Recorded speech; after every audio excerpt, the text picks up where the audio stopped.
nih? Duduk aja ya. Apa ya? Duduk aja ya.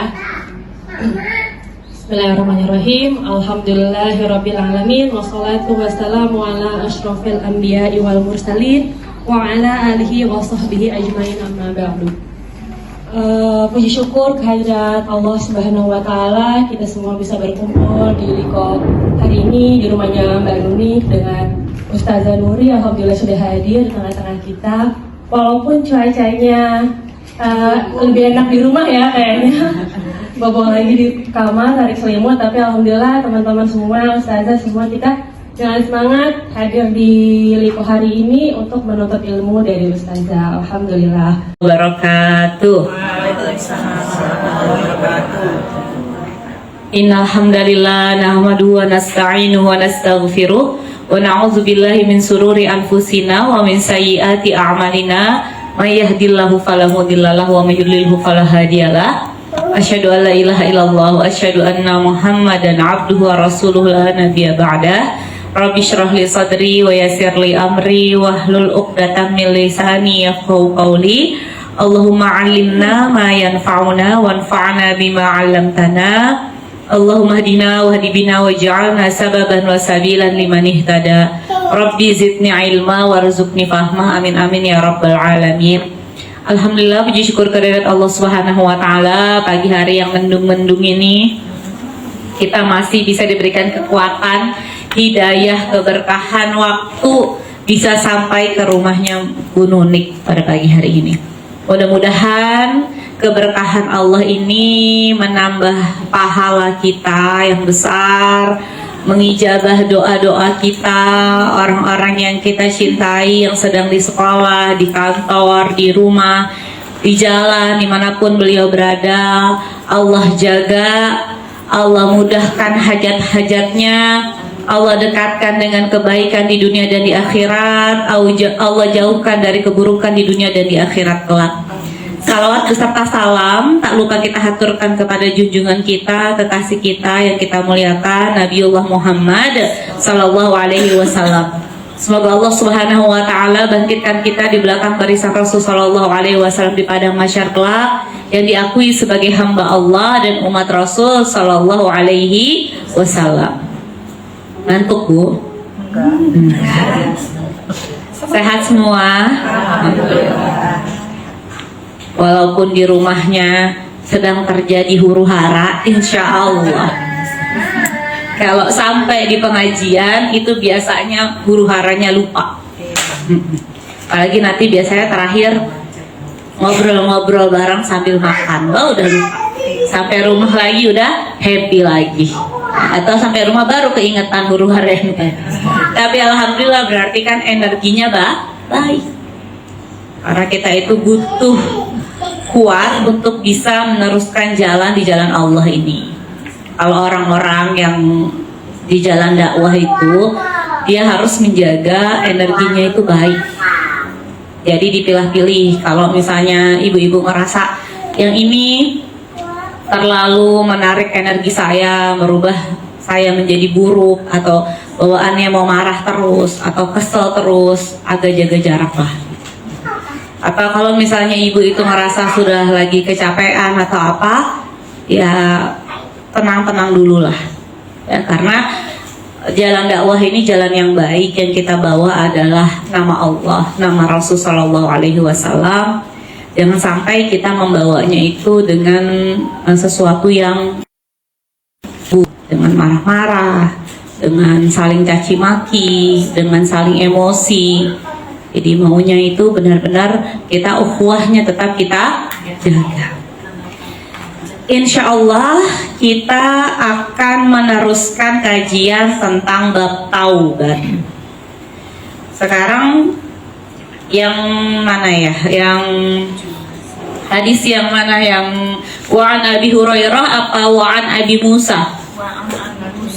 Wa'an Abi Musa. Bismillahirrahmanirrahim. Kita akan baca hadis tentang taubat yang selanjutnya.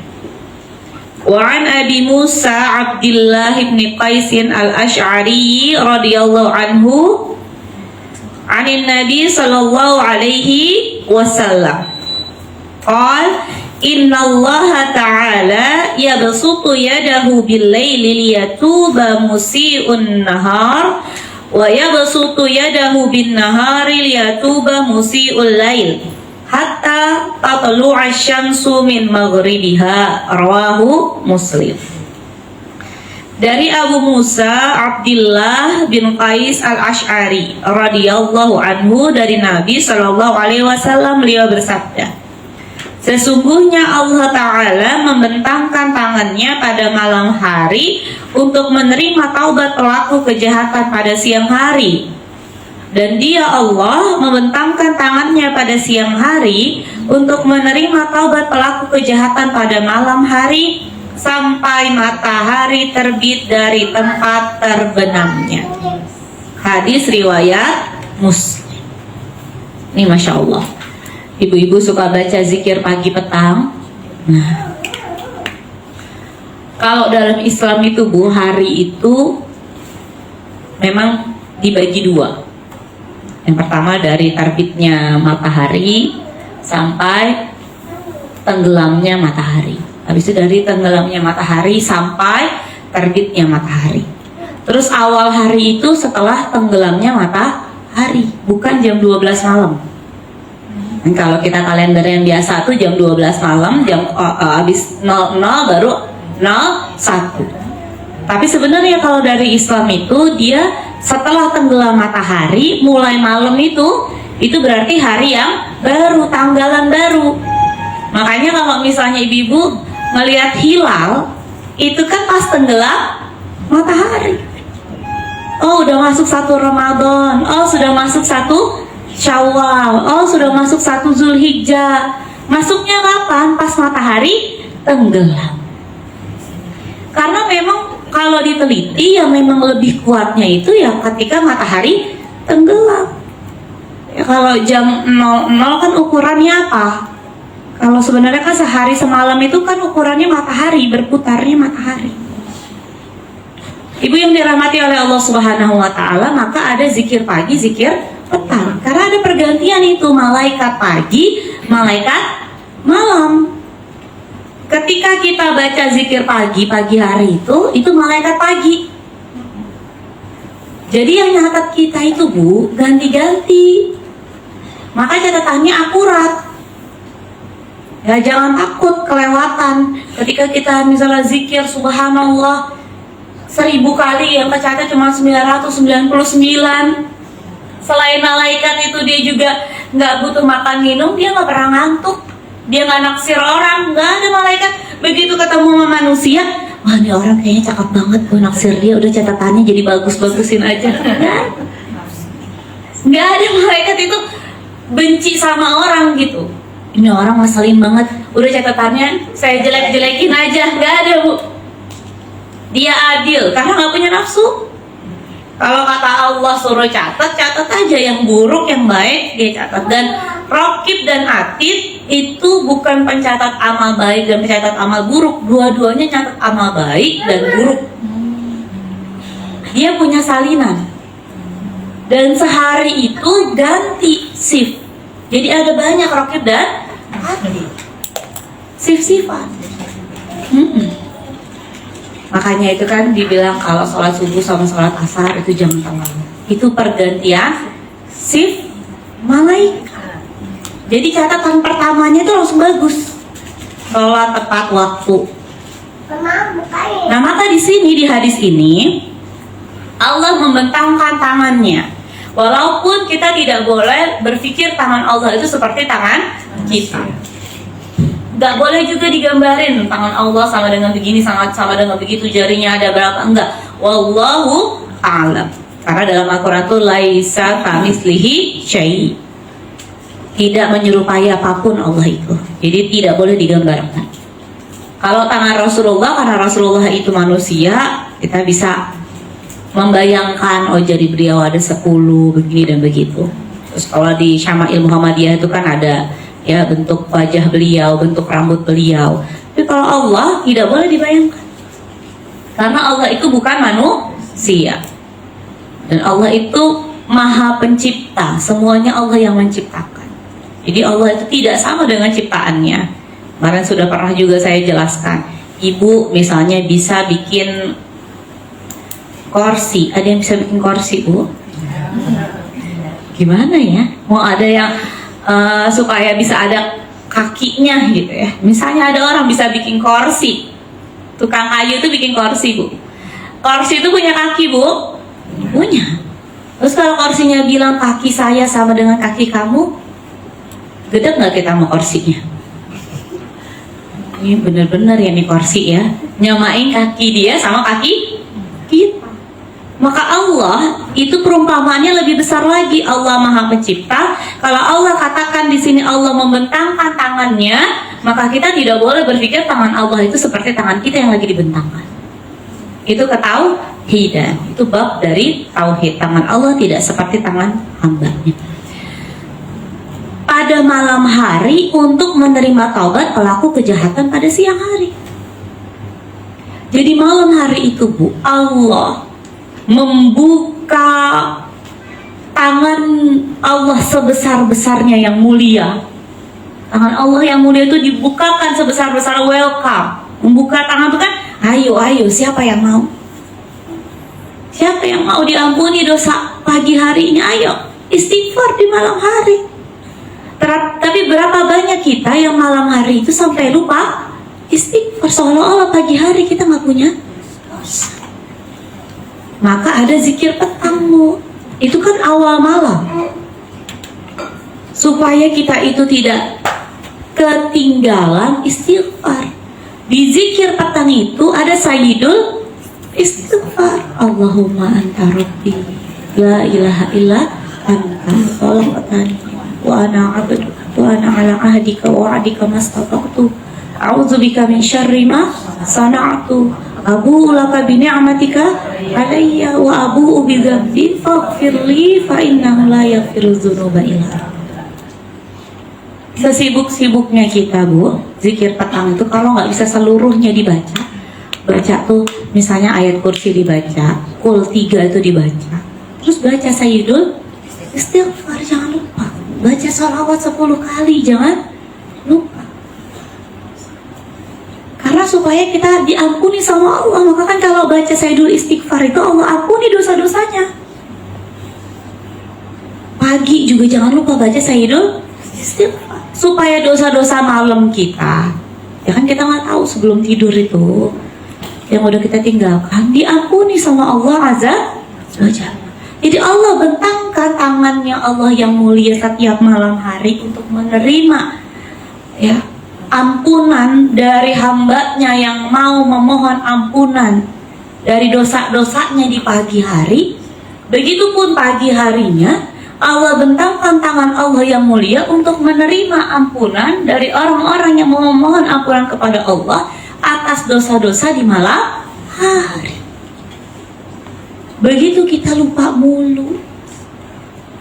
Padahal kalau kita kurang makanan, kurang minuman, kurang nilai anak kita kurang, jabatan suami kita kurang, kita ulang-ulang minta sama Allah. Tapi kadang-kadang kita lupa kalau kita ini kurang istighfar pada Allah Azza wa Jalla. Padahal istighfar itu membawa rezeki, istighfar itu memudahkan hajat-hajat kita dijawab oleh Allah Subhanahu wa taala. Istighfar itu tolak Jadi jangan lupa ya, Bu ya. Seolah-olah hadis ini itu sebagai pengingat kita, supaya kita kalau meninggal di pagi hari, dosa malamnya udah Allah ampuni. Kalau meninggal di malam hari, dosa paginya sudah Allah ampuni. Jangan lupa sayyidul istighfar dibaca. Kita ini banyak dosa, entah yang lalu, yang sekarang, maupun yang nanti akan kita lakukan. Kalau lagi bengong, lagi nggak enak hati, jangan lupa baca istighfar ya banyak. Di sini ada tulisan dari pensyarah kitab ini, ya. Beliau rahimahullah mengatakan rahmat Allah meliputi segala sesuatu. Jadi begitu besar kasih sayang Allah, begitu besar pemaafan dari Allah Subhanahu wa taala. Allah sampai seolah-olah membuka tangannya lebar-lebar untuk menerima kita, mau mohon ampun apa enggak. Jadi jangan sampai kita ngerasa bahwa kayaknya Allah nggak akan ngampunin saya deh.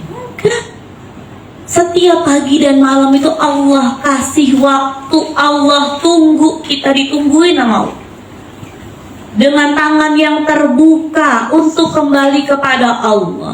Cuman kadang-kadang kita orang yang tidak tahu terima kasih sama Allah, gak mau memanfaatkan kesempatan kepada Allah Subhanahu wa Ta'ala.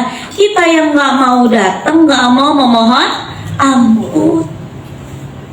Terus banyak orang yang na'udzubillahi min zalik mengatakan bahwa Allah itu jahat, Allah itu tega sama saya, Allah itu ngasih saya azab, Allah itu murka sama saya. Seolah-olah Allah itu gak ada kebaikannya. Padahal rahmat Allah, kasih sayang Allah, Allah menanti kita sepanjang pagi untuk istighfar dosa malam hari. Allah menanti kita sepanjang malam untuk kita itu memohon istighfar dosa pagi hari kita, setiap pagi dan setiap malam. Kadang-kadang kita marah sama anak kita, ini anak kurang ajar, ini anak durhaka, ini anak gak tahu terima kasih.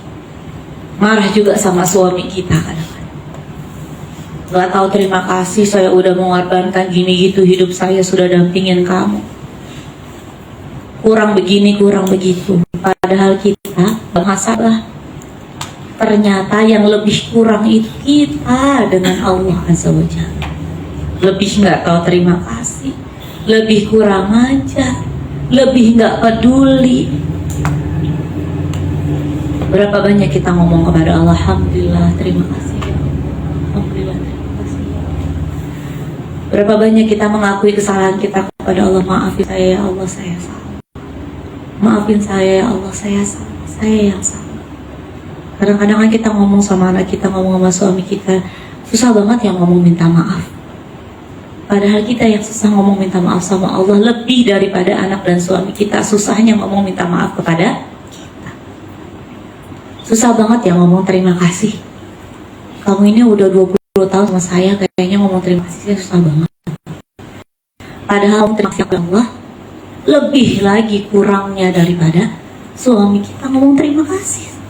Coba kita nafas, berapa kali kita nafas dalam sehari, berapa kali kita ngomong alhamdulillah sama Allah. Dari gitu nafasnya aja kurangnya banyak. Belum lagi kita yang ngomong, kenapa ya Allah nggak dengerin doa saya, kenapa ya Allah begini, kenapa ya Allah begitu, kenapa ya saya mau ganti mobil nggak dapat, kenapa ya saya pengen punya rumah mau bangun susah banget nggak dikasih, kenapa ya. Padahal yang udah dikasih sama Allah aja terima kasihnya masih kurang. Maka kalau dengan kita yang kekurangannya banyak, alhamdulillahnya kurang, istighfarnya kurang, Allah masih kasih kita melek mata, tangan gak sakit, kaki masih bisa bergerak, itu udah lebih daripada cukup. Maka Bu, orang itu yang paling banyak bersyukurnya sama Allah itu paling banyak bahagia.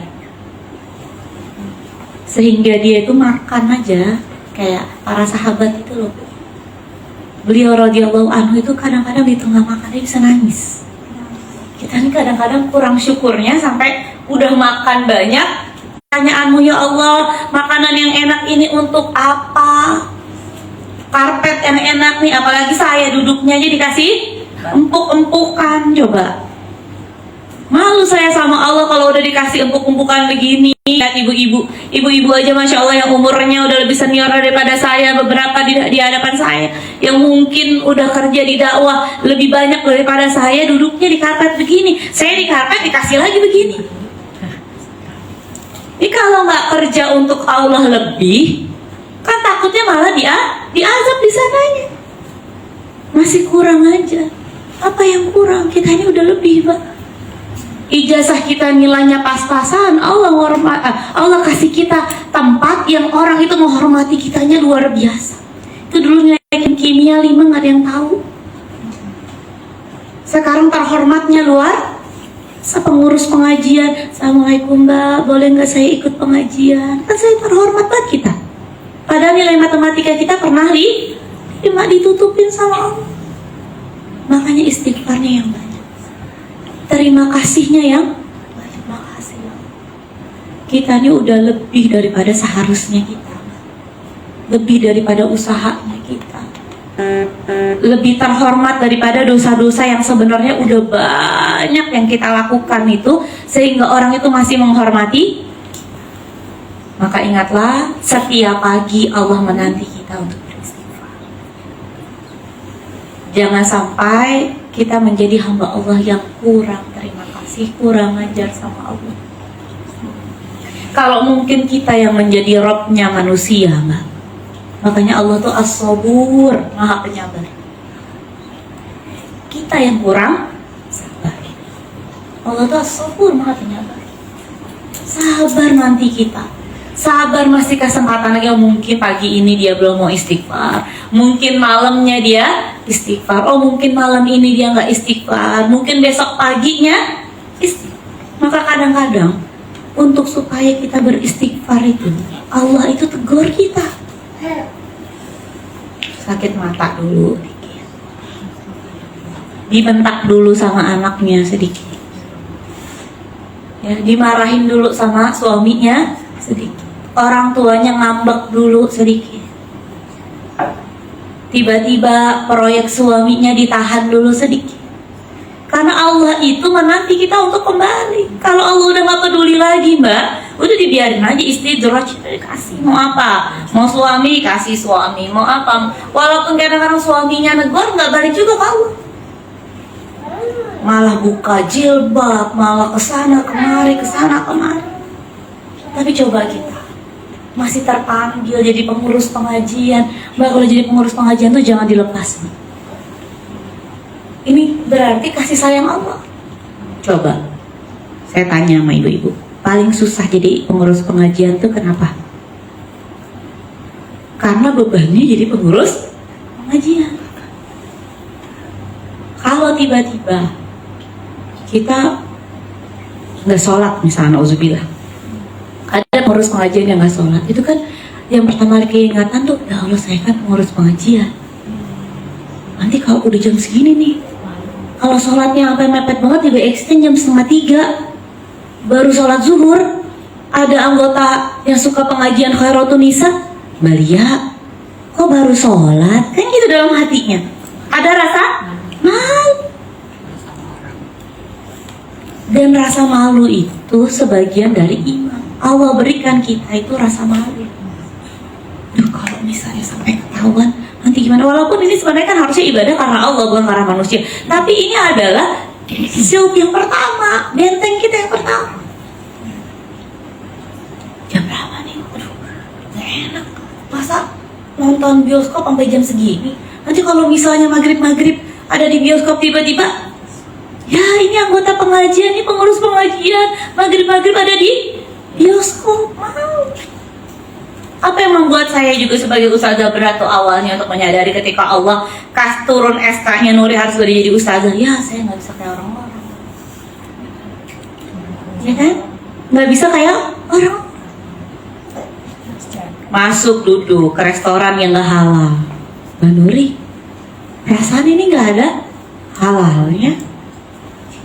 Pakai misalnya baju kerudung misalnya, nggak gede bajunya, nggak longgar. Ustazah, kok bajunya nggak longgar? Tapi itu bentuk kasih sayang Allah. Entah doa-doa siapa yang terpilih, kita kan banyak dosanya. Apakah doa kakek nenek kita yang banyak dulu berbuat untuk orang, dia doain kita sampai kita jadi pengurus pengajian. Mungkin amal solehnya orang tua kita, ya, apa yang dia lakukan, mungkin wiritannya kepada Allah, amal soleh diterima. Tiba-tiba kita jadi malu kalau berbuat dosa. Pokoknya dalam tanda kutip kejebak aja di sini. Di lingkaran dakwah ini yang membuat kita semakin hari itu semakin malu kepada Allah Azza wa Jalla. Ketemu aja kita ini, kita sama-sama dijebak sama Allah dalam koridor yang positif.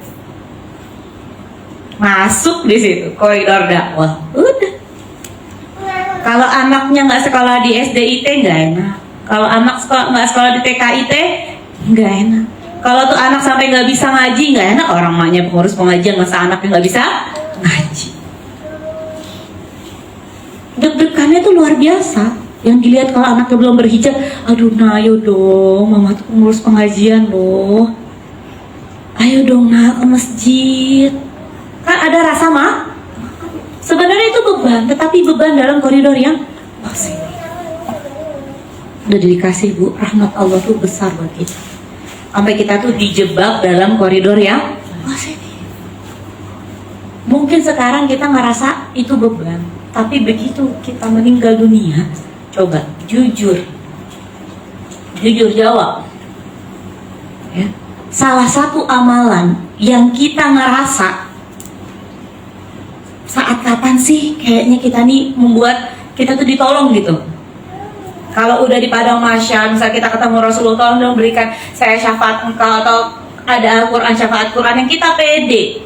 Salah satunya itu, saya itu sebagai jembatan orang mengenal Allah, mengenal Rasulullah, mengenal Quran. Kayak itu yang membuat kita pede untuk tampil.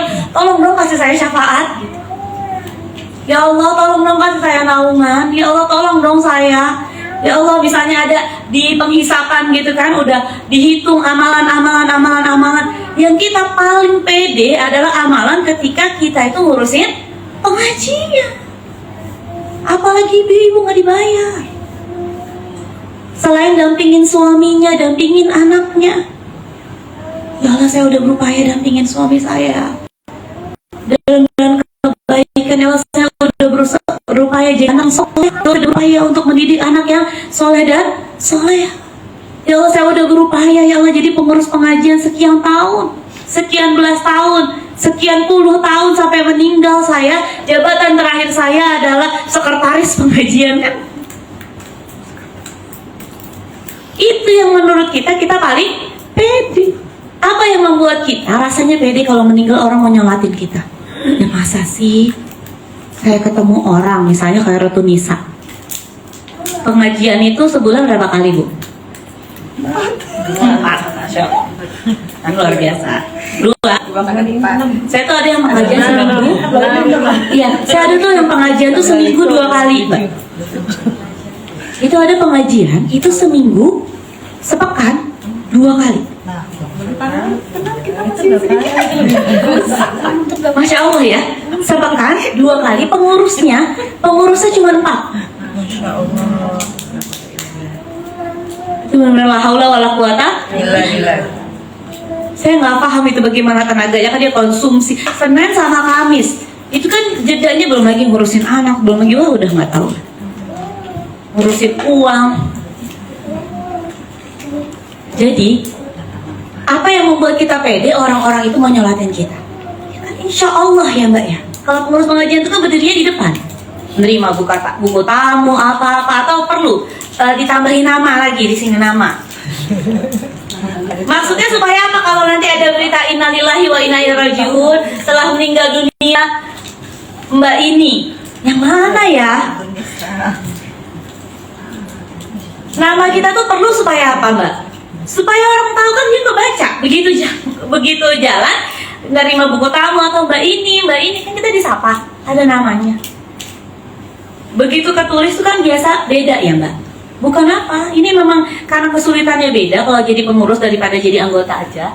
Itu kan biasanya kalau ditulis innalillahi wa inna ilaihi raji'un telah meninggal ini. Kalau dia pengurus pengajian itu orang pasti aware-nya cepat.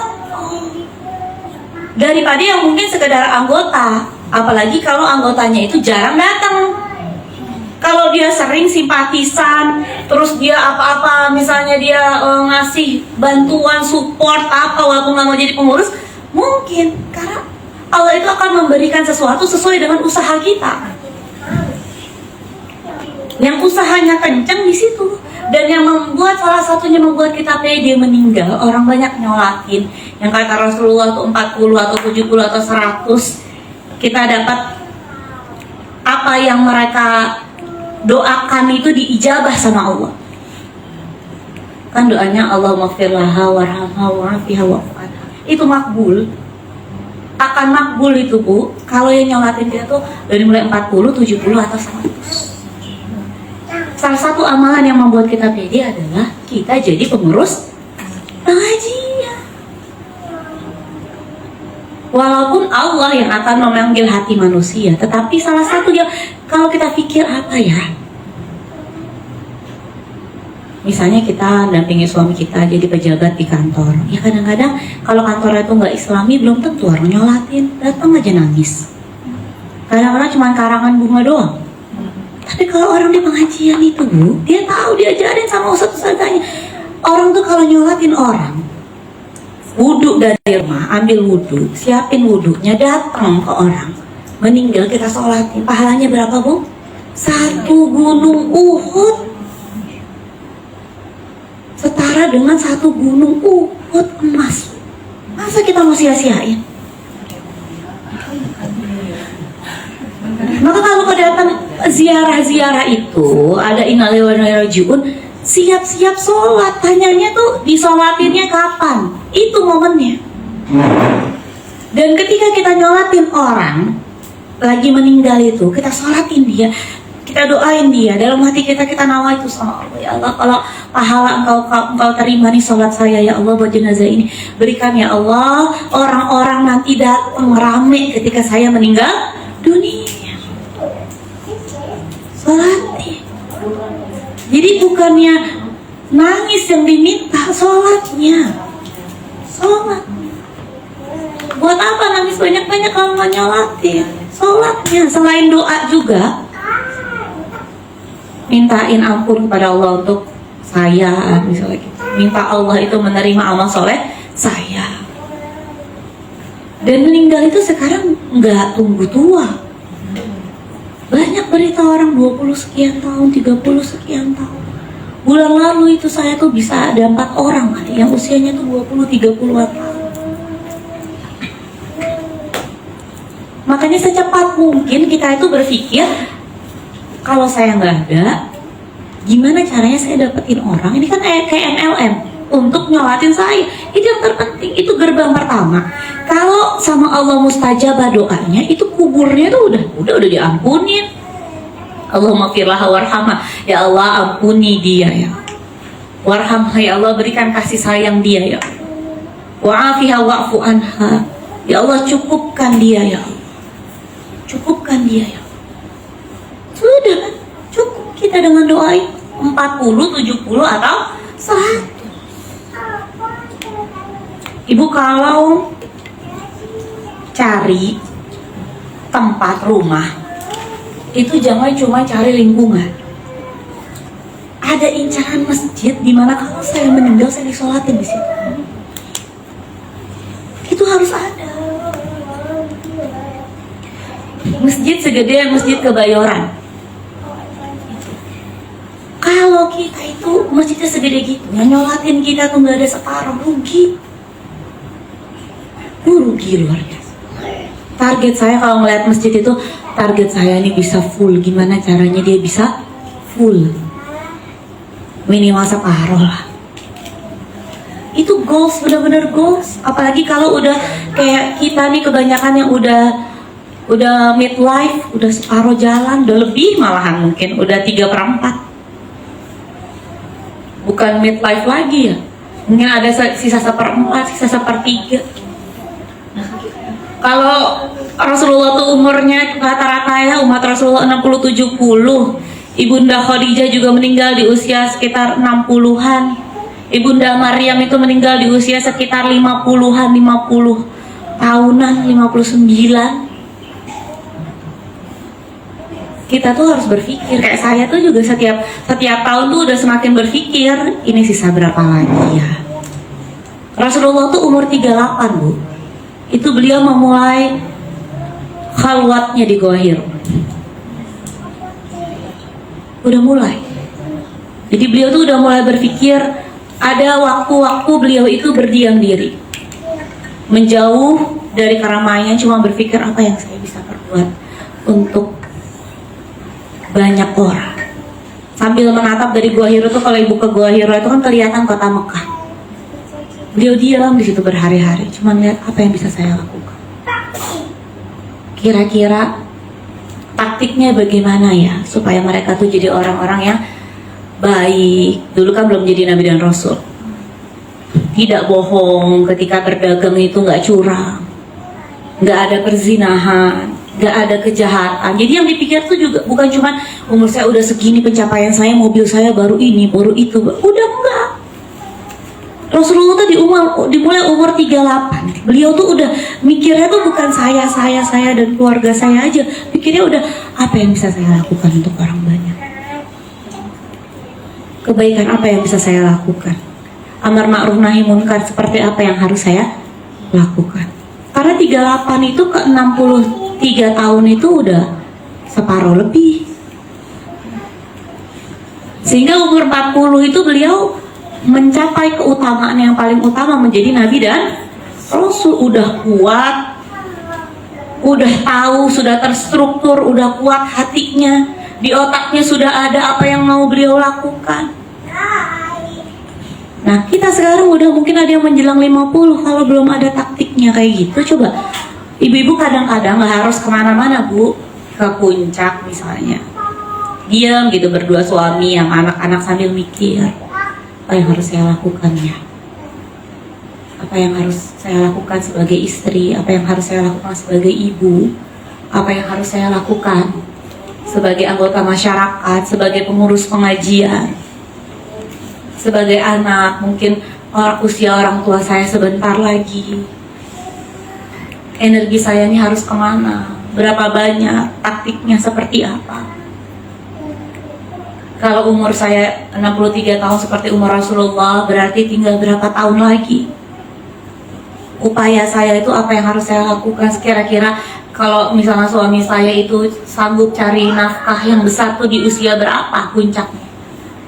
Berarti sedekah uang itu puncaknya harus saya kejar tuh di usia berapa?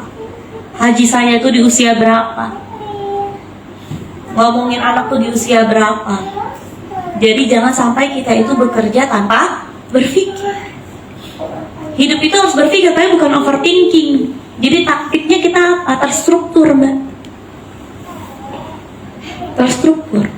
Kalau saya meninggal umur 63, berarti anak saya kira-kira umur berapa? Oh, berarti berapa tahun saya harus siapkan dia untuk paham ketika orang tuanya meninggal apa yang harus dia lakukan. Kan begitu. Maka salah satu amal soleh kita yang besar menjadi pengurus pengajian, jangan pernah ditinggal, jangan menyerah di jalan ini. Jangan, ini jalan berkah. Terus tadi amalan kita salah satunya adalah jangan lagi ada keraguan, Allah tuh mau ngampunin kita apa enggak, apakah Allah terima kita apa enggak. Udah jelas hadis riwayat Muslim, Allah buka tangan Allah yang mulia sebesar-besarnya setiap pagi dan malam. Jangan lupa, jangan takut, jangan ragu-ragu untuk memohon ampunan kepada Allah Azza wa Jalla setiap pagi dan malam hari. Supaya apa? Kalau kita udah gak ada umur, mudah-mudahan dosa kita seluruhnya Allah ampuni. Khilaf kita seluruhnya Allah ampuni. Kita selesai dalam keadaan yang terbaik, husnul khatimah. Maka sudahi meminta validasi yang banyak dari manusia. Minta validasi yang banyak kepada Allah Azza wa Jalla. Kalau Allah sudah memberikan validasinya, manusia, jangankan manusia, batu aja sayang sama kita. Jangankan manusia, batu aja sayang sama kita. Jangankan manusia, kayu aja sayang sama kita. Mau buktinya, Bu? Rasulullah SAW itu ketika di Masjid Nabawi itu beliau itu ada satu tempat yang ada kayunya gitu, tiang. Rasulullah SAW itu kalau di Masjid Nabawi itu sering bersandar di tiang itu. Apa yang terjadi ketika Rasulullah SAW meninggal dunia? Tiangnya nangis. Mungkin kita bukan Nabi dan Rasul, tetapi itu contoh. Ada manusia-manusia yang ketika beliau wafat itu, tanah yang biasa dipijak, kursi yang biasa diduduki, ranjangnya dia yang biasa dia tidurin, itu nangis karena udah gak ada lagi manusia mulia yang tidur di atas. Makanya aulia Allah itu, wali Allah, itu ciri-cirinya tuh la khaufun alaihim walahum yahzanun. Dia gak ada takutnya kalau di jalan Allah. Dia yakin semua. Terus dia gak banyak sedihnya, sedih-sedih yang sedih cuman karena validasi manusia, sedih cuman karena apa? Sedihnya tuh kalau dia nggak bisa bermanfaat, sedihnya kalau dia itu ketinggalan, mungkin ada sholat-sholat yang dia tinggal, sedihnya tuh kalau dia nggak bisa sedekah lagi. Aduh ya Allah, kenapa ya harta saya sekarang sedikit, saya nggak bisa sedekah banyak. Ya Allah, kenapa ya harta saya sedikit sekarang, saya nggak bisa lagi ngelihat Masjid Nabawi, ziarah Rasul, saya susah jadinya nggak bisa buat umroh, saya jadinya belum bisa nabung haji. Jadi sedihnya tuh bukan sedih-sedih yang cuman kenapa ya mobil saya nggak ganti-ganti, kenapa ya ini masalah nanti kecil. Kalaupun masalah rumah, sedihnya tuh ya Allah rumah saya kecil sekali, saya jadi nggak bisa buat pengajian. Kalau rumah gede kan enak, saya ya Allah kan kayak ghibtah, namanya iri dalam kebaikan. Tuh teman saya rumahnya gede, enak, ada AC-nya, dia bisa bikin pengajian, amalnya banyak. Ya Allah kasih saya rumah yang gede, ya Allah saya juga mau bikin pengaji. Jadi semuanya tuh keinginannya, sedihnya itu hanya di jalan Allah aja. Abu Bakar As-Siddiq ketika berdua dengan Rasulullah SAW di gua yang kecil, gua apa namanya? Gua Sur. Kan guanya kecil. Jadi kalau misalnya cukup sama 2 orang, kalau kakinya tuh agak menjulur, kelihatan sama yang ngejar. Padahal yang ngejar itu banyak supaya dapat harta yang diiming-imingin oleh pemimpin kafir Quraisy. Ketika berdua-duaan di goa, Abu Bakar As-Siddiq itu ketakutan. Kebaca sama Rasul, wahai Abu Bakar, apa yang kau takutkan? Kalau ada 2 orang, yang satunya adalah Allah. Apa jawabannya Abu Bakar As-Siddiq? Wahai Rasulullah, bukan nyawa saya yang saya takutkan. Ini bukan permasalahan Abu Bakar itu ada atau enggak besok hari. Kalau misalnya tiba-tiba saya yang ketahuan, saya yang meninggal, udah gak ada Abu Bakar lagi, itu urusan kecil. Tapi kalau sampai kita ketahuan dan engkau dibunuh, besok udah gak ada lagi orang yang menyampaikan risalah ini di hadapan manusia. Lalu bagaimana kelanjutan Islam, wahai Rasulullah? Jadi yang beliau takutkan, yang beliau sedihkan itu bukan diri beliau, nyawanya masih bisa apa enggak. Bukan.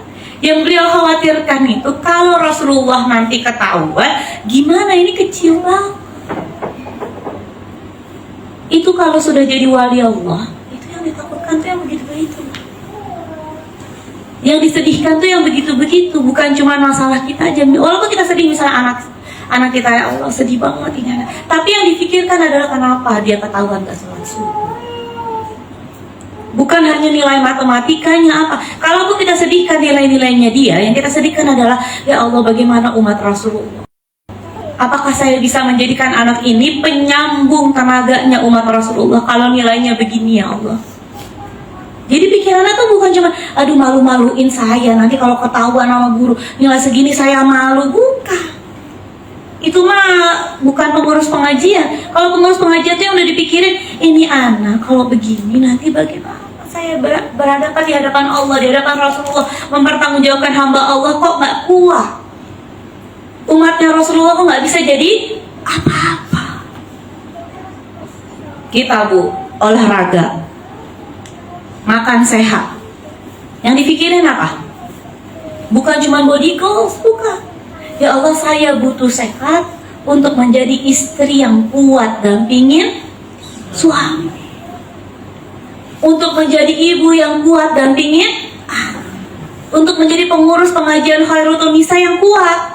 Karena kalau misalnya nggak olahraga itu kan kortisolnya numpuk, endorfinnya kurang. Kalau orang olahraga tuh endorfinnya tuh hujan endorfin. Maka saya sama Ustadz itu harus olahraga sepekan tuh ada targetnya. Kalau nggak kortisol, Ini mampet, mau dakwah mampet. Ngadepin jamaah marah, ngadepin orang kesel. Jadi kalau udah mampet, selain kita tuh bangun tahajud, sholat dan lain sebagainya, olahraga biar kortisolnya itu ganti jadi endorfin. Udah nggak bisa lagi, kalau udah nggak bisa mikir, dikit-dikit dijapri temennya, udah baper apa, keluar. Pagi-pagi jalan kaki 10.000 langkah, kortisolnya udah ketinggian, ibu kurang endorfin. Apalagi permainan-permainan gitu yang olahraga yang ada lawannya di depan. Itu kan kalau kita bisa masukin bola, ada poin, bahagia, ketawa. Kalau misalnya ini ketawa lagi, aduh kok nggak bisa gebuk, ketawa aja, nggak usah terlalu yang gimana. Karena kita kan mau kita kan bukan mau apa-apa, mau ngumpulin endorfin. Iya kan? Coba dong kasih temennya satu, jangan bisa terus kan gitu, biar dia ada endorfin. Maka Rasulullah itu balapan lari sama istrinya Ibunda Aisyah. Beliau itu main kuda, bahkan ada latihan perang bersama sahabat-sahabatnya di Masjid Nabawi. Kadang makan-makan bareng, ngobrol bareng. Gak cuma perang-perang aja, enggak, ada lucu-lucuannya, ada jalan barengnya. Karena kalau kita mau berjuang di jalan Allah, meninggal husnul khatimah harus seimbang. Perhatikan banget ini badan kita, makanan kurang sayur, kurang ini. Bukan untuk apa-apa, untuk berjuang di jalan Allah. Bukan untuk apa, untuk berjuang di jalan Allah. Begitu ya, karena kita kan liko pengajian. Jadi sebulan sekali itu temanya apapun saya akan bawa ke jalan dakwah. Karena amanahnya itu fungsi saya adalah supaya support ibu-ibu untuk selalu semangat. Tadi istiqomah yang pengajian yang sebulan 4 kali tadi. Dengan pengurus yang jumlahnya 20 sekian orang mungkin atau 30. Ayo kita fastabiqul khair. Ada pengajian, demi Allah ada. Sepekan 2 kali, pengurusnya itu kalau nggak salah 4 atau 5. Gitu pengurus. Dialah 1 orang itu ya, itu aja ketua 1, bendahara 1, sekretaris 1, bagian sibuk 1. Mau milad, mau apa itu aja orang. Jadi Masya Allah ya, kita kan fastabiqul khair. Kita fastabiqul khair. Kenapa saya sebutin kayak begini? Supaya kita tuh semakin membara lagi, semakin kuat lagi, semangat lagi.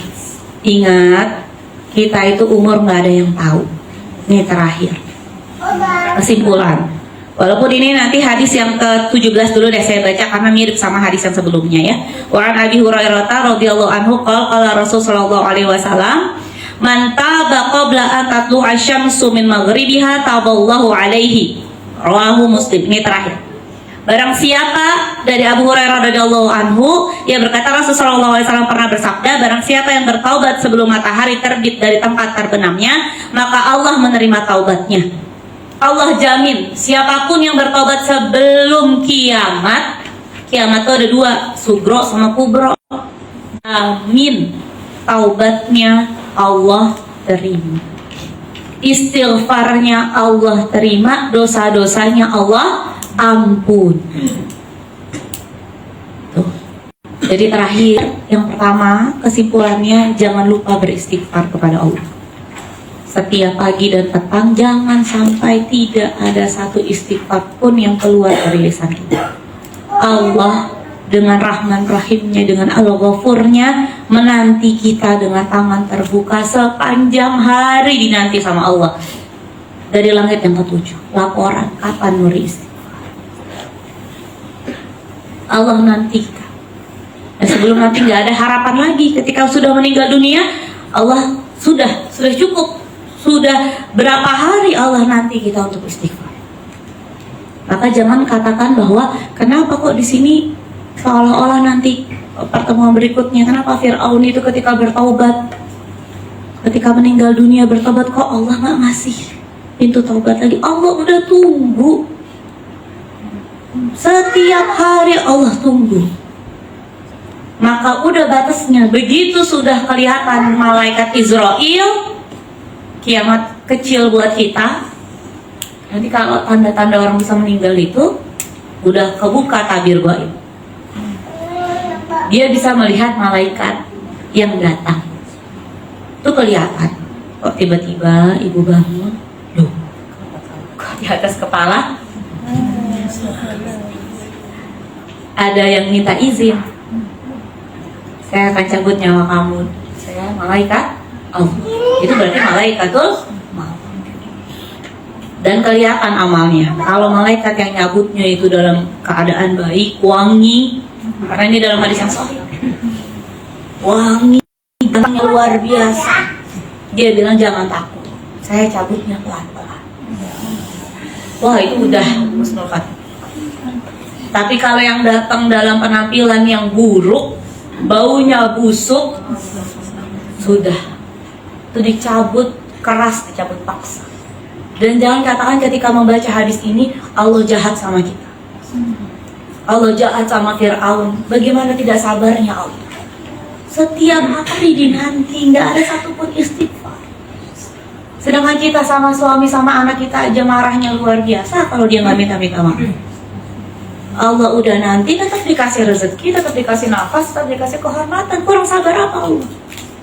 Kurang baik apa Allah? Sudah sampai terakhir, itulah akibat dari perbuatan orang tersebut.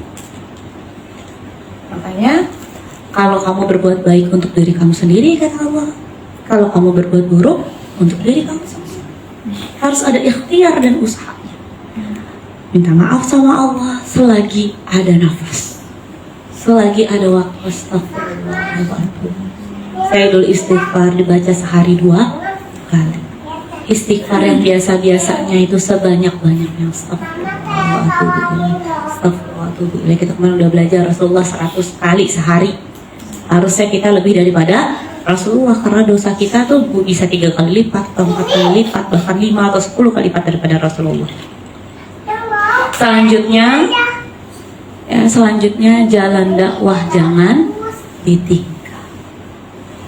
Karena ini kunci surga kita, kunci husnul khatimah kita, kunci kita ditolong sama Allah Azza wa Jalla, kunci kita mendapatkan syafaat dari Rasulullah, dari Al-Quran, dari orang-orang yang berjuang di jalan Allah. Ini kunci benar-benar. Ya, selama kita hidup sampai kita meninggal dunia, kita akan meninggal di jalan dakwah, insya Allah. Sekian, saya kembalikan lagi kepada Mbak MC. Silakan. Masya Allah, penjelasan dari Ustazah atas materi-materi yang disampaikan. Ada yang mau bertanya mungkin? Ada yang mau bertanya? Belum, saya duluan Ustazah. Iya. Tadi kan ada baca zikir pagi petang Ustazah. Kalau ini masalah saya pribadi ya, kalau pagi-pagi tuh ibu-ibu tuh suka riweh ya Ustazah. Itu waktu bacanya kan setelah subuh ya Ustazah. Cuman jadi saya akalin, saya setel Al-Ma'surat pagi, saya setel di TV Al-Ma'surat pagi. Jadi saya sambil siap-siapin bekal anak-anak juga sambil dengar sambil rapi-rapi. Itu kita sambil jadi Ustazah. Kalau gitu bagaimana Ustazah? Ya. Terima kasih Ustazah. Ya. Masya Allah ya. Memang ibu-ibu repot banget kalau pagi pagiannya, Masya Allah. Hektik, apalagi kalau ya mau hari libur nggak hari libur sama aja lah ibu-ibu ya. Pagi juga hektik, libur juga gitu sama aja. Jadi begini ibu-ibu. Yang pertama, zikir pagi petang itu punya waktu yang paling baik atau afdol dibaca. Afdol yang dibaca itu adalah sebelum terbitnya matahari, itu afdol. Ya, sebelum terbitnya matahari itu waktu afdolnya kita baca zikir pagi. Kalau petang sebelum tenggelamnya matahari itu waktu afdolnya kita baca zikir petang. Tetapi ya kita ambil aja pendapat ulama. Sampai kapan ini zikir masih bisa dibaca di luar waktu afdol? Di antara beliau ada yang mengatakan kalau zikir pagi ini yang paling mudah untuk ibu-ibu. Kata Rasulullah SAW itu mengatakan bahwa agama itu mudah. Jadi apa-apa tuh dipermudah aja. Kalau memang susah sekali. Susah sekali apalagi ibu sekarang itu kan anak-anak masuk sekolah semuanya. Dulu zaman sahabat nggak ada sekolah pagi. Ya kan? Jadi yang penting ke rumah gurunya buka belajar jam berapa ya udah. Misalnya duha ya masih duha. Kalau sekarang kan enggak, pagi macet dan lain sebagainya. Jadi ada yang mengatakan itu sampai sebelum zuhur. Kalau malam tuh ada yang mengatakan sampai sebelum tengah malam.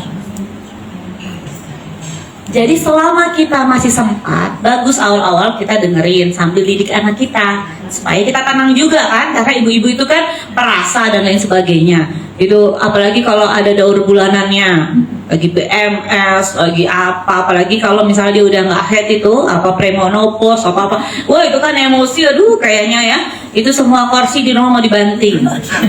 Jadi kalau pagi, ya kan tahu lah kita hawa di dalam badan kita ini kayak kenapa sih mau marah terus gitu ya, apalagi orang premonopause atau menopause awal itu rasanya katanya begitu. Ya kalau saya belum sampai situ, baru masih PMS aja.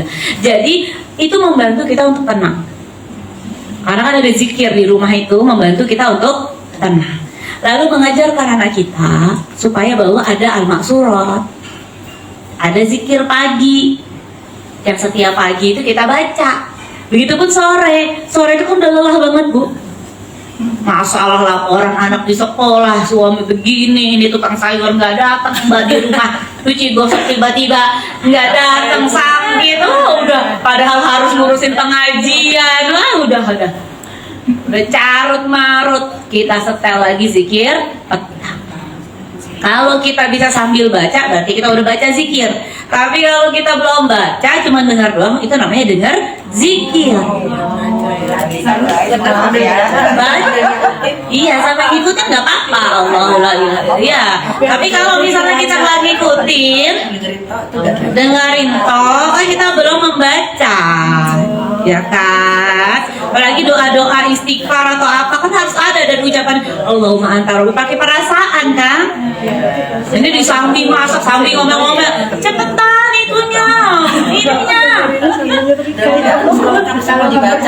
Enggak. Jadi kalau kata para ulama tuh mengatakan kalau memang waktunya itu pendek, dari keseluruhan yang kubro kamu nggak bisa baca aja yang sugro yang pendek. Atau misalnya sugro mungkin beberapa dari itu kamu pilih yang bisa kamu baca, dan sampai enggak harus urutan enggak. Ya. Karena itu kan hadisnya beda-beda, cuma dikumpulin aja jadi satu. Nah, jadi doa-doa pagi, doa-doa petang yang Rasulullah itu pernah ucapkan dikumpulin jadi satu supaya kita mudah untuk membaca. Ya, misalnya baca 10 pagi, 10 malam kita mendapatkan sore mendapatkan syafaat Rasulullah. Gitu itu jangan ditinggal. Ya, terus misalnya tadi Syaidul Istighfar jangan ditinggal. Ya, itu juga supaya nggak kena jin apa segala macam. Ayat kursi 3 full, ya kalau bisa semuanya. Tapi kalau enggak, kita kan kalau setiap hari baca tuh ada yang kita ingat. Kayak gitu. Gitu ya Mbak ya. Jadi waktunya panjang insya Allah, ya, lebih panjang daripada insya Allah dari terbit dan sebelum tenggelam. Nih kalau pas itu kita putar nggak apa-apa, supaya kita ajarin anak kita. Kalau masih ada waktu lagi setelah surat Al-Baqarah. Surat Al-Baqarahnya nggak harus dibaca memang, ya, dibacakan di rumahnya. Berarti nggak harus kita yang baca, ya, supaya jinnya keluar. Ya, dibacakan di rumahnya. Jadi dibacakan, siapapun yang baca, bisa syekh juga dibaca, syekh yang baca nggak apa-apa. Ya, gitu setiap pagi. Ya, setiap pagi. Itu ya. Itu resepnya, coba dicatat. Belum alam bisoan. Ya. Baik, ibu-ibu udah terjawab ya. Itu pertanyaan saya nih sebenarnya. Coba manggil ya. Masya Allah ada solusinya ternyata. Jadi nggak harus pagi-pagi banget, bisa juga sampai zuhur ya Ustazah. Sebelum zuhur. Alhamdulillah. Ini ada yang mau bertanya? Ya, Mbak Ili? Sudah? Nggak ada? Mbak Afi? Sudah cukup? Sudah cukup? Ya, ini mau nanya deh. Ah, Nggak usah. Assalamualaikum Ustazah. Nah, sebelumnya barakallahu fi umrik dulu ya Ustazah. Iya, kadang-kadang kan kita, kalau berdakwah ada ups and down-nya gitu ya Ustazah. Mungkin nih sebagian dari teman-teman sekarang lagi melemah gitu kan Ustazah, apalagi udah mau akhir tahun ya, makin-makin gitu melemah. Itu menurut Ustazah apa yang mesti kita bangkitkan untuk meningkatkan semangat kita untuk berdakwah gitu, atau mungkin harus ada yang dirubah atau harus rapat lagi semuanya, gimana menurut Ustazah? Iya. Bagus pertanyaannya, Masya Allah. Jadi yang pertama, kita muhasabah diri kita dulu, ya. Muhasabah dulu diri. Ingat dosa kita banyak. Ingat umur kita terbatas. Ingat belum tentu sampai tahun depan kita masih hidup. Jadi siapa tahu aja ini kesempatan terakhir kita untuk beramal soleh. Terus selanjutnya karena kita ini bersama-sama kerjanya, nah maka harus ada mungkin kumpul bareng, rapat bareng, ya, supaya saling tawasau bil haq wa tawasau bis sabr. Kita saling menasehati dalam kebenaran dan saling menasehati dalam kesabaran. Tadi mungkin lagi pembagian pekerjaan yang jelas, target pekanan, target bulanan. Terus kita tuh harus tahu ya, kemarin sudah saya ajarkan. Ini kan ada bagan, misal 1 garis, 2 garis, 3 garis. Garis tengah tuh garis yang paling minimal. Jadi manusia itu pasti ada al-iman yazid wa yanqus. Yazidu bit taqwa wa yanqus bil maksiyah. Gitu teorinya kata Rasulullah SAW. Dia akan naik kalau kita itu taat sama Allah. Ya. Dia turun kalau kita bermaksiat kepada Allah. Supaya naik kita harus melakukan ketaatan kepada Allah. Kalau rasanya udah turun kan berarti maksiatnya banyak tuh. Berarti kan kita harus stop. Jangan lagi maksiat, kalau kita turun terjal. Kita harus tahu ada batas minimal keimanan. Begitu kita sudah tahu ini kalau diterusin lagi saya jadi dosa, maka stop. Di situ langsung buat taat. Jadi kita ini harus setiap hari, makanya hasibu anfusakum qabla an tuhasabu. Hisab diri kita. Kalau misalnya kita udah ngerasa wah kacau nih, langsung kita sendiri yang bisa. Orang dewasa itu kan orang yang bisa mengetahui dirinya sendiri, ngebangkitin dirinya sendiri. Gak perlu orang banyak, dia sendiri sama Allah aja sebenarnya dia udah tahu. Tadi makanya ingat, kalau saya meninggal dalam keadaan begini saya gimana? Udah, sekarang santai aja, besok masih ada umur. Tanya lagi, emang besok masih ada umur? Terus kalau misalnya kita ngerasa, ini kenapa ya, saya kok kayaknya malas banget. Pertanyaan lagi dalam diri kita muhasabah, ini karena apa? Apakah saya kurang makan? Apakah saya kurang minum? Apakah saya kurang olahraga? Apakah saya kurang bersyukur? Apakah saya kurang sholat? Apakah saya kurang bersabar? Apakah ini gara-gara saya ngelawan ibu saya kemarin? Apakah gara-gara saya nipu suami saya kemarin? Muhasabah. Kenapa langsung turun drastis begini? Apakah karena saya cinta dunia banget, saya lupa kalau saya akan meninggal dunia? Nggak apa kalau kita butuh jeda. Oh, saya kelelahan, berarti saya butuh jeda sebentar. Jeda yang halal, jeda yang baik. Misalnya jalan sama keluarga atau apa, tetap sholat, tetap berpikir untuk umat dan lain sebagainya. Tapi saya butuh jeda sebentar, mungkin sehari, 2 hari, 3 hari. Habis itu oke lagi. Jadi target dakwah itu tetap dijalanin. Misalnya bilang gini, misalnya target pekan ini mestinya ada laporan sebagai bendahara. Ya kita paham, kita selalu udah capek banget nih, sisa-sisa tenaga, tapi kan harus laporannya misalnya hari Selasa besok. Kerjain itu laporan hari Selasa. Selesai hari Selasa bilang, Mbak, kayaknya aku agak kecapean. Mbak Lia, aku istirahat dulu ya 3 hari aja, jangan kasih apa-apa dulu, aku mau jalan-jalan. Itu nggak apa-apa. Dia kan jeda, bukan stop. Dia pause aja. Ya, atau misalnya kita cuma butuhnya nggak sejauh itu, cuma butuh tidur nyenyak aja, saya mau tidur cepat jam 7, insya Allah besok pagi saya akan kerjakan. Ya, dia kan jeda aja, nggak. Jadi komunikasi juga tadi ya. Jadi pertama muhasabah sendiri, yang kedua kita muhasabah tim. Ya, mungkin bendaharanya 2, yang kerja cuma 1 atau cuma setengah.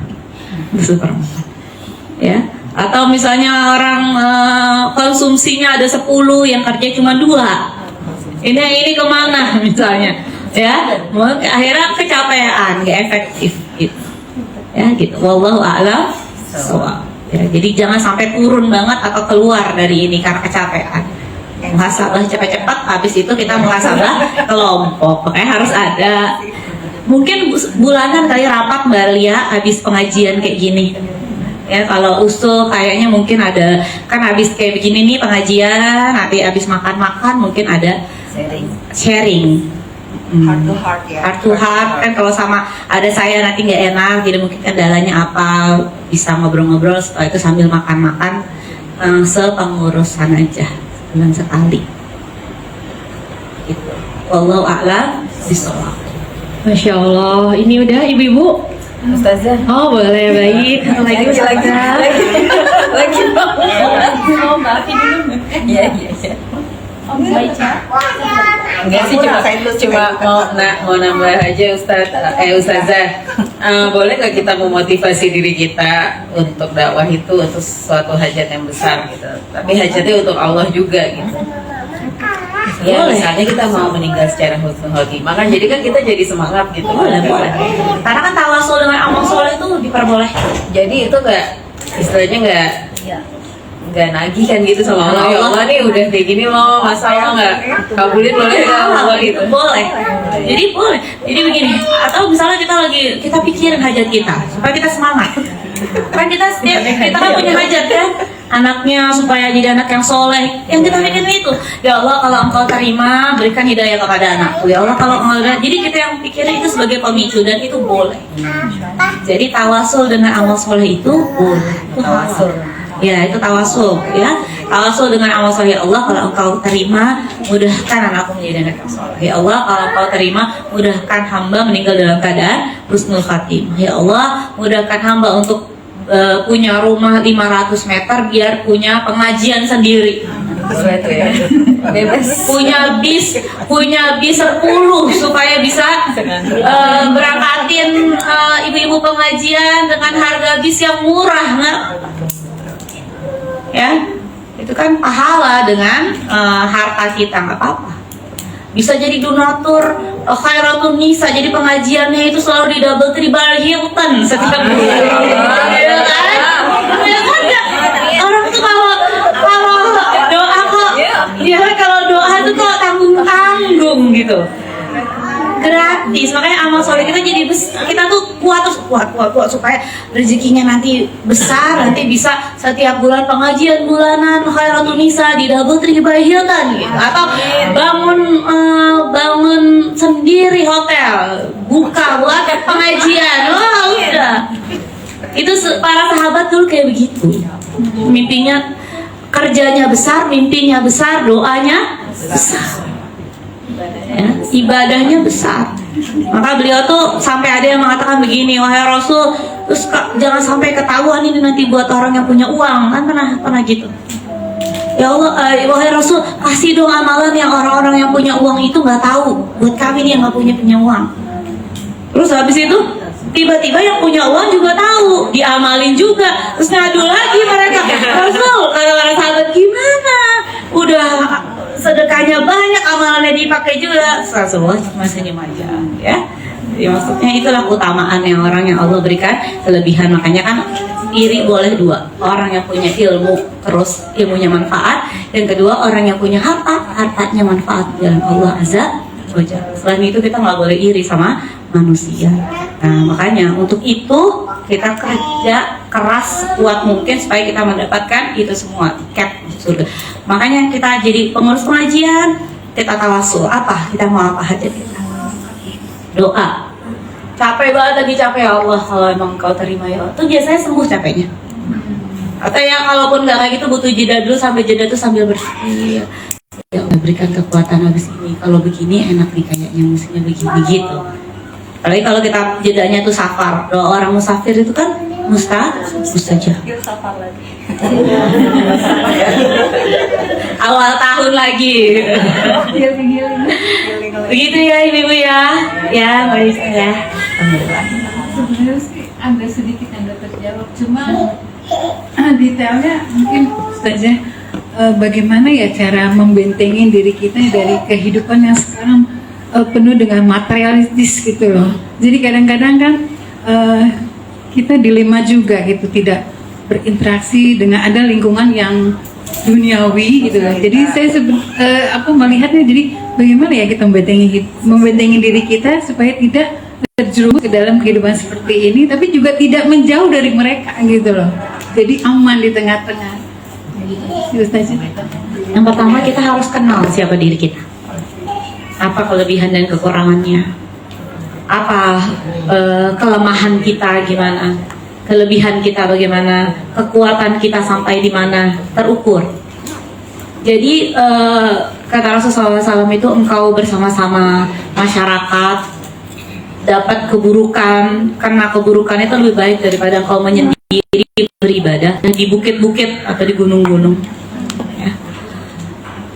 Kayak kita nih kayak gini, punya lingkungan yang baik. Yang pertama kenalin dulu diri kita, kelebihan, kekurangan, batas maksimal, batas minimal, ya. Sampai di mana kekuatan kita. Mungkin ada orang yang sama-sama duniawi, tetapi kalau sama lingkungan ini saya masih bisa, saya nggak terpengaruh kok. Tapi dalam lingkungan ini saya hancur banget. Nah, jadi kita kenalin, yang ini batasnya saya interaksi sampai mana, yang ini mungkin akan ada jeda dulu. Ya, karena saya belum sekuat itu, ototnya belum kuat, ya, otot hatinya belum kuat untuk masuk ke sana lagi. Tapi kalau yang ini, ya udah, mungkin ada faedahnya, ada faedah bisnis untuk di jalan Allah dan lain sebagainya. Atau kita bisa syiar, Khairatul Nisa, mereka bisa kita ambil malahan untuk pengajian ke sini dan lain sebagainya. Jadi ukur diri kita. Habis itu yang kedua, lingkungan begini jangan ditinggalin. Saling menguatkan, sharing. Ya mungkin ada butuh sharing dari hati ke hati. Kenapa, kendalanya apa, ada apa, kok kamu agak menurun performanya, kenapa? Mungkin tadi dia gitu, kebanyakan ke tempat-tempat yang membuat dia energinya hilang, terkuras. Katanya Wali Songo itu siapa namanya? Salah satu jaga iman itu Sunan Kalijaga ya, syairnya ya, ya kan? Gimana bahasa Jawanya Mbak Lia? Saya salah lagi. Apa sih orang Sebulono itu loh? Punya opik. Itu kan Sunan Kalijaga. Iya, Tombo Ati itu ya. Orang soleh itu kumpul dengan orang soleh. Iya. Nah, itu dipakai itu, sholat malam dipakai, orang soleh kumpul sama-sama, terus ke majelis ilmu Mbak, majelis ilmu, ya, majelis ilmu tuh harus, ya, ada target, sama kayak kita olahraga ada targetnya, majelis ilmu ada target, sebulan berapa kali saya ke pengajian, karena saya tahu nih untuk supaya kalau dosisnya sebulan sekali kurang, bukan mewarnai malah terwarnai. Nah, makanya tadi yang pertama lagi kenalin kita dulu siapa. Makanya kalau orang mengenal dirinya maka dia mengenal siapa robnya. Dia harus kenal dulu, gitu ya. Abis itu kita pilih dan harus tegas. Jadi ada boundariesnya tegas. Misalnya segini batasnya, segini. Dan niat kita selalu karena Allah. Oh saya datang karena Allah.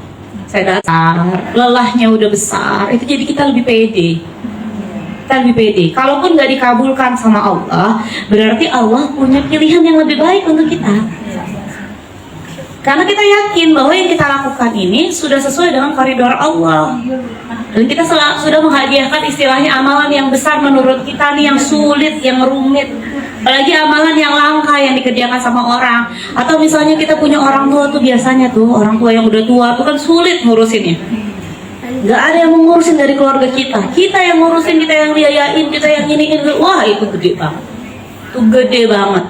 Nah, itu besarnya luar biasa. Apalagi kalau dia udah meninggal, sebelum meninggalnya bilang Mama Ridho, Papa Ridho. Oh sudah, itu biasanya Mbak. Abis beliau nggak ada, wah itu sumbatan yang Mbak nggak dapetin. Saya tuh udah ketemu orang banyak, ada yang sampai rumahnya tuh gede banget ya, udah kayak gedung apaan tahu rumahnya. Apa coba amalan dia? Dia itu suaminya tuh dekat banget sama mertuanya, kan sulit ya. Dan mertuanya itu maunya diurusin sama suaminya. Beliau itu lama belum punya anak, sampai waktu itu harus keluar negeri sendirian untuk proses IVF karena ibu mertuanya ini harus cuci darah sepekan tuh berapa kali, dan maunya ditemenin sama suaminya. Beliau rela terhadap itu ya, cuman bolak-balik sendirian, berjuang sendirian dan lain sebagainya untuk membagi dirinya dengan ibu mertuanya. Setelah ibu mertuanya meninggal, Masya Allah, rumahnya gedenya luar biasa, mobilnya banyak luar biasa. Saya juga pernah dengar juga cerita dari orang yang lain, ngurusin mertua juga. Ini mantu perempuan dengan mertua perempuan, sampai mertuanya itu bilang, saya nggak mau diurusin anak saya, maunya sama kamu. Anak perempuan yang lain nggak mau, pokoknya sama mantunya. Sampai meninggal itu bersama dia, nungguin mertuanya di ICU sendirian, sampai gelar tikar dia bilang. Sampai nelfon suaminya, ini bayar pakai apa, dia udah mau jual, mau ini BPKB mobil atau gimana. Suaminya sampai bilang jangan. Terus ini bayar mama pakai apa, sekarang rumahnya besar, ada kolam renangnya. Jadi amalan besar itu nggak harus Allah kasih langsung sekarang. Allah tunggu hajatnya, kesabaran kita sampai berapa. Dan yang langka-langka begitu biasanya hadiahnya besar ya. Nah, orang hebat itu dia malah cari kayak Utsman bin Affan ya, Umar bin Khattab itu kan saing-saingan. Bisanya apa? Sampai kalau sedekah tuh sampai banyak-banyakan sedekah. Karena beliau tuh tahu amalan besar ya, misalnya Umar bin Khattab sedekah kalah mulu. Ya udah, sampai perang seperang-perangnya kan gitu. Dapat anak Abdullah bin Umar. Masya Allah ya, dapat cucu juga begitu, Masya Allah. Nggak harus harta, Allah kasih itu nggak harus harta, karena Umar bin Khattab tuh bukan hartanya, tapi anak keturunannya itu, Masya Allah. Jadi pemimpin yang luar biasa. Al-Abbas tuh juga paman Rasul tuh kan bukan hartanya, tapi anaknya Abdullah bin Abbas itu jadi ulamanya para sahabat. Pokoknya Allah kasih keutamaan, Allah kasih keutamaan. Itu ya. Jadi Allah tuh bukannya kita bergaining sama Allah, tahu diri aja. Jadi tahu diri aja, jadi tahu diri. Ya Allah, kadang-kadang malah mungkin kita malu sendiri. Perasaan ya baru segini, udah dapet ya. Itu mungkin Allah tahu kita tuh orangnya butuh motivasi. Yang ini kasih dulu, atau yang ini udah supaya nanti dia mau lagi kerja yang lebih besar. Karena Allah Maha tahu siapa diri kita. Allahu a'lam bishawab. Baik, alhamdulillah. Terima kasih Ustazah. Oh, ada lagi last one ya. Mbak Indri. Insya Allah. Ini bagian konten, nanti kasihan orang nggak dikasih. Assalamualaikum Ustazah. Ya, waalaikumsalam. Izin bertanya nih Ustazah. Untuk bulan November ini kan kebenaran MPH Nisa itu kan ada 6 kali kajian ya. Sebenarnya kita ini sebenarnya nggak masalah gitu. Yang ingin saya tanyakan itu kan kebenaran saya juga aktif di medsos gitu ya, nanti misalkan setelah selesai kajian kita di tag atau bagaimana gitu, itu di medsos itu kan saya berteman dengan yang lain, berteman juga dengan keluarga. Nah kebenaran mungkin karena selama bulan November ini sepertinya konten-konten kami itu banyak, jadi adalah yang berkomentar gitu loh, maksudnya kok talim lo ini sering banget sih kajian gitu ya, Belum lagi ini saya dapat juga dari keluarga terdekat gitu loh. Kok kayaknya ini banget sih kajiannya, sering banget. Nah, sebenarnya kalau saya sih nggak masalah ya Ustazah, tapi gimana caranya kita menghadapi dengan komentar seperti itu? Kalau saya pribadinya mungkin setelah dikomentarin seperti itu langsung speechless ya, nggak bisa ngomong gitu loh. Karena kita cuma mikirnya, ini kan jalan dakwah, kenapa harus dikomentarin gitu loh. Itu sekian Ustazah. Ya. Yang pertama, tidak semua komentar harus dijawab. Nah, kita hanya menjawab sesuatu yang dia butuh jawaban. Dan kalau kita jawab, itu akan membuat clear. Tapi kalau kita jawab energinya malah negatif, dianya malah balikin lagi ke kita, kitanya malah habis tenaga, gak usah dijawab. Sama mungkin awal kita pakai hijab. Kenapa lu kok pakai hijab udah nggak enak lagi, gini-gini, nggak jalan-jalan lagi? Kan nggak semua pertanyaan orang itu kita jawab. Ada orang yang kita jawab, alhamdulillah udah dapat hidayah, oh alhamdulillah, karena kita tahu dia support kita. Tapi kalau pertanyaan yang mematikan kita jawabannya, dan itu bukan dari orang-orang yang seperti mungkin orang tua kita, suami kita, anak-anak kita, bukan benar-benar lingkaran dalam yang harus kita jawab. Karena itu kita butuh juga pengertian beliau, komunikasi sama beliau. Ini orang luar, walaupun keluarga mungkin yang nggak terlalu berpengaruh sehari-hari lah. Kalau orang tua, anak, suami itu kan emang prioritas ya. Itu kan membutuhkan kita setiap hari muamalah dengan beliau. Kalau yang nggak sehari-hari mungkin nggak serumah sama kita, ya nggak haruslah kita jawab. Nyam aja, banyak banget ya Allah. Ternyata banyak ya Allah. Kenapa? Iya, nggak usah drama. Oh gitu ya Allah. Udah. Iya aja. Habisnya gue nggak ngerasa banyak sih. Oh ternyata banyak ya. Gitu. Skip aja kalau mengganggu, skip ya. Udah. Gitu ya. Skip aja ya. Udah. Terus kalau nggak gini ya, siapa tahu aja besok bisa mampir lah 1-2 dari yang sebanyak gitu ya Allah, ternyata gue hobi banget ya. Ya ampun, terobsesi itu ternyata gue ya sama pengajian ya. Udah gitu aja. Ya kan? Ya kan? Jadi nggak harus ditanggapi dengan sesuatu yang kita serius jelasin aku tuh mau masuk surga. Capek banget. Itu yang begitu tuh mungkin ke orang-orang yang circle dalam kita aja, suami, anak, orang tua.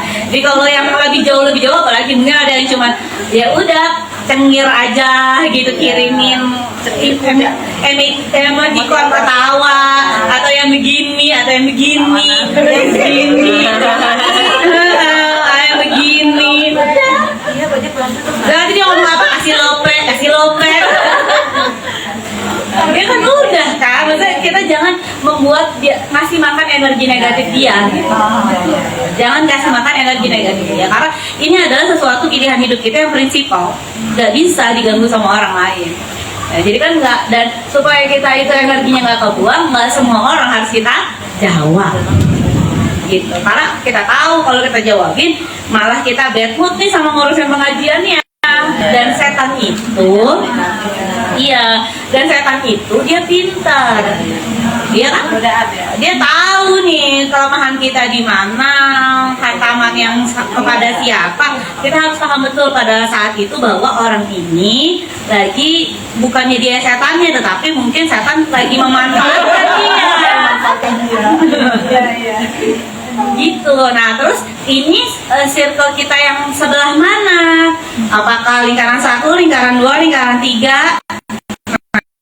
Cara mau sifatnya dia gimana, tipikalnya gimana? Apakah dia akan terpuaskan kalau kita menjadi kayak orang bego? Ya kita jadi kayak orang bego.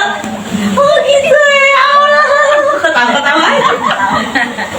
Ya Allah, obsesi gitu ya ternyata gue. Ya Allah, gue gak nyangka loh. Ya Allah, udah bisa tinggal pergi deh. Iya. Karena di rumahnya hanya sebulan sekali saja. Jadi saya mesti jawab apa ya? Kemarin tuh pas ditelepon dibilang kamu mau kajian kayaknya sering banget gitu. Saya cuma hehehe aja gitu. Itu lagi banyak hajat buat suami, buat anak-anak, ya kan, supaya hajatnya dimudahkan Allah. Jadi ya banyak-banyakin amal soleh aja lah. Namanya saya juga kalau sholat tahajud sering kesiangan, mau sholat rawatib terus ngurusin anak-anak sama suami, nggak kekejar rawatib sempurna seharian, puasa Senin Kamis, ya namanya masih muda ya Bu, susah ya, ketawa-ketawa aja.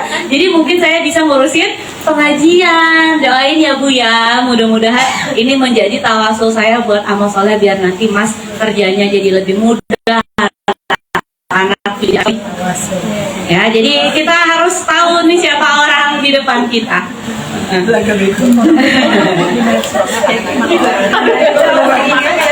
kan dakwah tuh harus gitu, harus bisa. Mungkin mereka sedang jealous sama waktu kita. Jadi Atau takut prioritasnya bergeser, takut suami sama anak-anaknya terlantar. Jadi memang harus kita jelaskan, tetapi maksud kita apa dan yang bisa juga diterima oleh beliau. Dan pasti nggak ada orang tua yang nggak menginginkan anak dan cucunya itu nyaman, baik. Jadi kita pasti tahu baik. Ya, wallahu a'lam. Sudah terakhir ya, sudah emoticon. Senjatanya Ustazah ya, emoticon ya. Kalau orang dakwah harus bisa tahu ya. Baik, terima kasih ibu-ibu semua. Kita tutup doa ya. Baik, lagi pengajian, lagi hujan, ini mustajabah. Ya, kita sama-sama berdoa kepada Allah Subhanahu Wa Taala. Nastaghfirullahaladzim, nastaghfirullahaladzim, nastaghfirullahaladzim. Alhamdulillah, Rahman, alhamdulillah, Rahim. Alhamdulillah. Ya Allah ya Rabbi, ya Tuhan kami yang maha pengasih, yang maha penyayang, yang maha mengabulkan doa. Ya Allah, kasihi, sayangi, kabulkan doa-doa kami dan orang-orang yang kami cintai ya Allah. Jadikan ya Allah usia kami husnul khatimah. Jadikanlah ya Allah akhir usia kami husnul khatimah. Ya Allah, jadikan akhir usia kami husnul khatimah. Ya Allah, tunjukkanlah ya Allah di sisa usia kami ini ya Allah yang benar itu benar, dan berikanlah kemudahan kami untuk mengikuti kebenaran, dan yang batil itu batil, dan berikanlah kemudahan kami untuk meninggalkan kebatilan.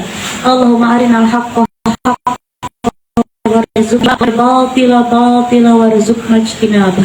Ya Allah ya Rabbi, ya Tuhan kami, Engkau lah yang maha kuat. Berikanlah kepada kami kekuatan ya Allah untuk istiqamah di jalan dakwah ya Allah. Ya Allah ya Rabbi, ya Tuhan kami, Engkau maha pengasih, maha penyayang, maha mengabulkan hajat. Allah terima ya Allah perjuangan kami di jalan dakwah ini ya Allah. Kabulkan hajat-hajat baik kami ya Allah.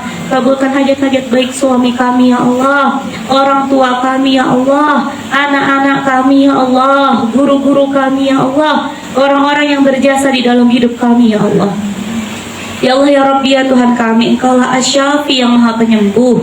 Ya Allah, di antara kami dan orang-orang yang kami cintai ya Allah, ada yang sedang sakit baik jasmani maupun rohani. Syafi, ishfina ya Allah, ishfina ya Allah, ishfina ya Allah.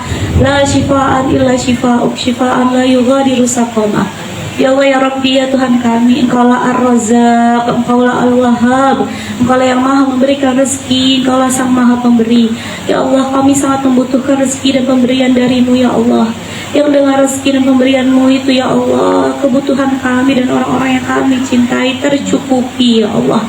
Yang dengan kebutuhan ini ya Allah, kami bisa beribadah yang terbaik di sisimu ya Allah.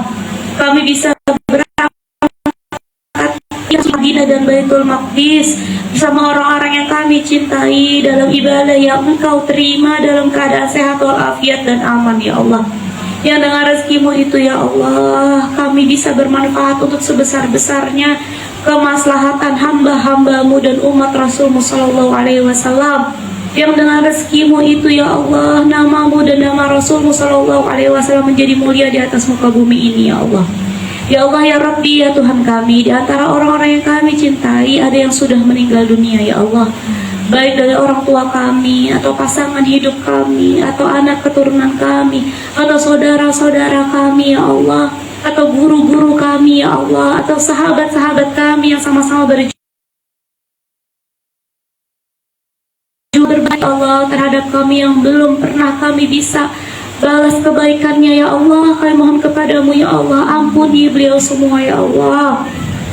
Jadikan kubur beliau semua taman di antara taman-taman syurga ya Allah. Allahumma ighfir lahum warhamhum wa'afihim wa'fu anhum. Allahumma tahrimna ajrahum wa la taftinna ba'dahum waghfir lana wa lahum. Ya Allah ya Rabbi ya Tuhan kami, Engkaulah Raja di hari kiamat kelak.